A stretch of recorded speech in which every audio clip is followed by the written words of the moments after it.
This is Heart Rhythm TV, Day 2, ERA in France, Paris, and your wrap-up starts now.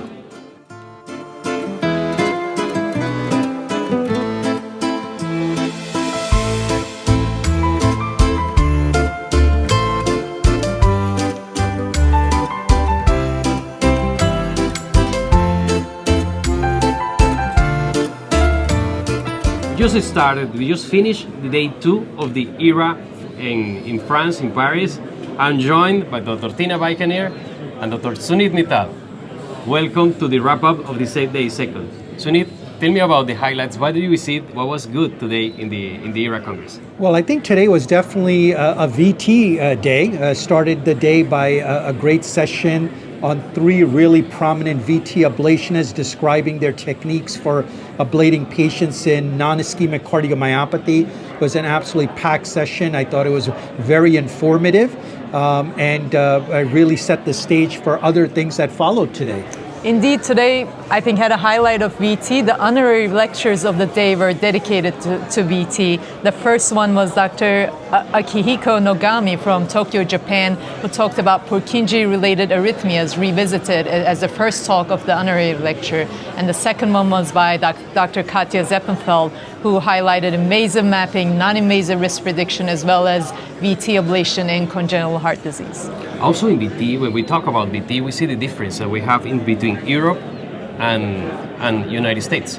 And we saw that the Europeans go more to the mapping systems, to the mapping electrograms, and I think United States depends a little bit more in the intracardiac echo. What do you think about this difference? Well, this was really brought up in the morning session. You know, the 2 speakers outside the U.S. never mentioned intracardiac echo, whereas the third speaker, Fermin Garcia from Penn, really highlighted how important intracardiac echo is to doing these procedures. So I think that remains an issue. And JC, you saw the live case being presented. Could you tell us more about that? Yeah, they were trying to explain how to use the Affera catheter, and now with the results of mapping and also ablating in ventricle, trying to aim this intramural substrate. So this gives you another option when you got septal substrates to ablate easier and mapping at the same time with the same catheter, and also trying to find this ablation from the epi and endo substrates. There was also a lot of talks on atrial fibrillation today. That wasn't completely ignored, and the very first session of the day was lessons learned from AF ablation trials. It was chaired by Laurent Mako and Melez Hosseini, and expert speakers followed that. Dr. Tobias Reichling talked about ablation strategies for AFib, including cryo, RF, PFA, where we today, followed by Isabel Deisenhofer talking about strategies for persistent AF, which is still an ongoing debate.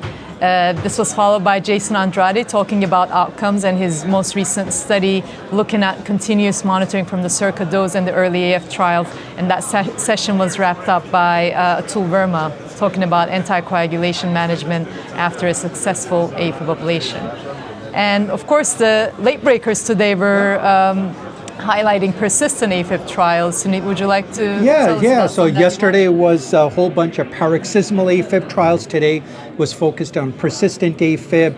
The day got started with Pierre Jaïs talking about the BEAT persistent AF trial, which was a randomized study of patients with persistent AFib in a 2-to-1 manner, PFA versus RF. Both patients had PVI and posterior wall ablation. There was a 10% increment in efficacy in the PFA arm, but importantly, a much greater lab efficiency. Procedures in the PFA arm took about an hour less and much less complications. So again, another sign that the field's headed to PFA in this difficult to treat population. And then another very interesting study called the Cornerstone AF trial presented by Dr. Miyazaki from Japan, really again trying to answer this issue of the incremental value of posterior wall ablation in patients with persistent and long-standing persistent atrial fibrillation, and yet another study that failed conclusively to show a benefit by adding posterior wall ablation. So again, more and more data that just hasn't panned out in terms of the values. I look forward to certainly seeing that study in press. And I saw two other exciting ones. One I was very much looking forward to by Dr. Jadidi from Switzerland, presented the results of the SOLVE AF1, and that was looking into persistent AF patients, PVI alone or PVI plus either low voltage or abnormal electrogram guided ablation. They had 261 patients screened, 248 were eventually mapped in sinus rhythm and evaluated for this trial. 134 of those with persistent AFib had no low voltage, so they were not randomized. Of those that had low voltage were then randomized to PVI alone or PVI plus low voltage, and their definition was less than 0.5 millivolts. And the success at 1 year of those that had no voltage and just had PVI was 77%. If they did had low voltage and they had PVI alone, the success was 59%, as opposed to PVI plus strategy. If they did have low voltage, it was 76%. So the outcomes of PVI alone in a healthy heart versus PVI plus low voltage zone ablation in someone with SCAR was identical if you targeted some more. So very, very interesting study.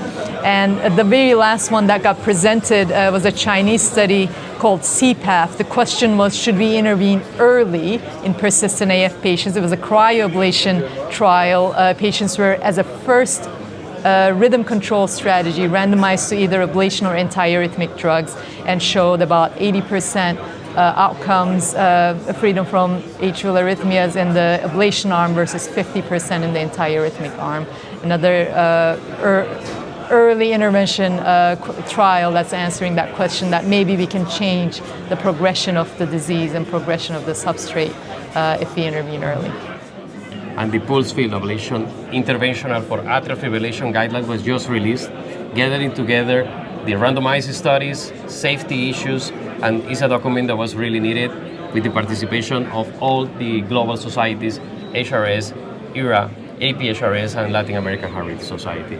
So we got a document, we have this data from studies from paroxysmal atrial fibrillation, now persistent atrial fibrillation, and more to see with the dual catheters, dual energy, the remapping studies that are more to come. Fabulous. Well, I mean, there was no shortage of the usual innovation sessions, a lot of industry showing, what's on the horizon. There was, again, robust presence in the exhibit halls, the posters, the moderated posters, so really a good second day.